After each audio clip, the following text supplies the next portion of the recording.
L'actu Alouest, le rendez-vous média, chaque mercredi sur Sun. Et on retrouve ce mercredi nos partenaires de Médiacité en compagnie du journaliste Anthony Torzek. Bonjour Anthony. Bonjour Julia et bonjour à toutes et à tous. Vous planchez cette semaine sur un sujet ô combien d'actualité, les élections législatives. Nous sommes appelés à élire les 12 et 19 juin prochains nos députés.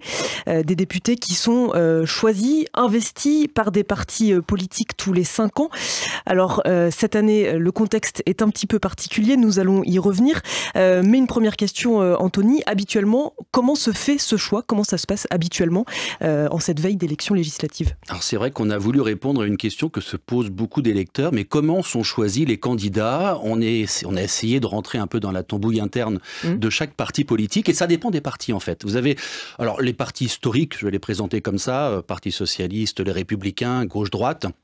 Alors eux, ça se passe plutôt avec des comités locaux qui vont d'abord recueillir les candidats potentiels, et ensuite on va faire un vote dans les comités locaux et on va choisir un candidat qui sera envoyé ensuite au national, et le national va adopter la plupart du temps ce candidat. Puis vous avez En Marche. Alors En Marche, c'est un peu différent, là c'est le fait du prince. C'est Emmanuel Macron lui-même qui décide. Voilà, c'est vraiment beaucoup plus simple. C'est envoyé, donc les candidatures sont envoyées au national, ou pas d'ailleurs, puisque pour les députés sortants, c'est un petit peu tacite reconduction. Et puis ensuite, c'est Emmanuel Macron lui-même qui décide. Et puis vous avez le Rassemblement national, par exemple. Alors là, c'est du recyclage, c'est-à-dire que ce sont des candidats qu'on a retrouvés au départemental, au régional, au municipal, et ce sont les mêmes que l'on retrouve également aux législatives pour un petit peu battre le terrain et être connus sur leur territoire. Alors vous parliez de partis traditionnels. Le fait est que cette année, en 2022, une coalition, notamment à gauche, une union populaire se profile.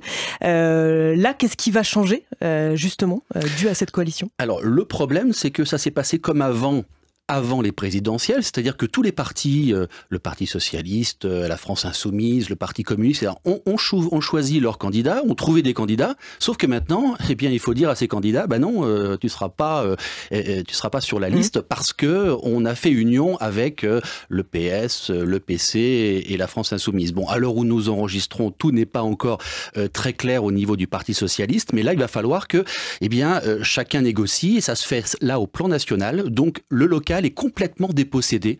Avec une élection comme celle-ci, les comités locaux n'ont plus rien à dire. Tout se passe au plan national. C'est le plan national qui décide le nombre de circonscriptions, pas parti politique. Sur la Loire-Atlantique, par exemple, il va y avoir une circonscription pour le Parti communiste, une à deux pour le Parti socialiste, et puis pour la France insoumise, eh bien le reste. Pour l'instant, c'est ce qui est annoncé, en tout cas, au moment où nous enregistrons. On parle de la gauche. Vous parliez aussi d'En Marche tout à l'heure en nous présentant ce qui habituellement est fait. Alors En Marche, là aussi, des questions se posent? Et oui, on pourrait se dire, tiens, bah, ça va être tout simple pour En Marche, puisque les candidats sortants, la plupart sont candidats également en 2022, donc bon, voilà, les choses sont faites. Non, c'est pas si simple que ça, puisque d'abord, sur les 10 circonscriptions de Loire-Atlantique, 2 députés ne se représentent pas. C'est sur la première, Nantes-Orvault, avec François de Rugy, et sur la 6e, Ancenis-Châteaubriand, avec Yves Daniel. Ces 2 députés ne se représentent pas. Donc là, il y a une course pour ces 2 circonscriptions, et notamment pour la 6e. La première, un peu moins. Mais sur la 6e, il y a 3 candidats qui se présentent. Et puis, sur les autres, sur les candidats sortants, ça va pas être si simple que ça, puisque certaines personnes ont, pardonnez-moi l'expression, mais quelques casseroles également. Alors c'est le cas de la circonscription de Sandrine Josso sur la Baule-Guérande, et celle de la 3e, Nantes-Saint-Herblain d'Anne-France Brunet. Ces 2 députés ont eu quelques problèmes avec leurs collaborateurs et collaboratrices, donc il y a quelques affaires qui traînent encore. On n'aime pas ça au national, les affaires, donc c'est encore en ballottage pour elles. Et puis surtout, au national, il faut négocier avec les autres partis en alliance présidentielle, que sont Horizon, Territoire de Progrès et Modem.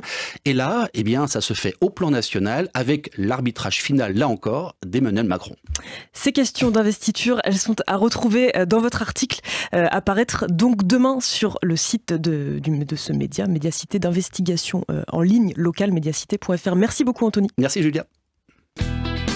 Le rendez-vous média, en podcast et en vidéo sur mysun et le sonunique.com.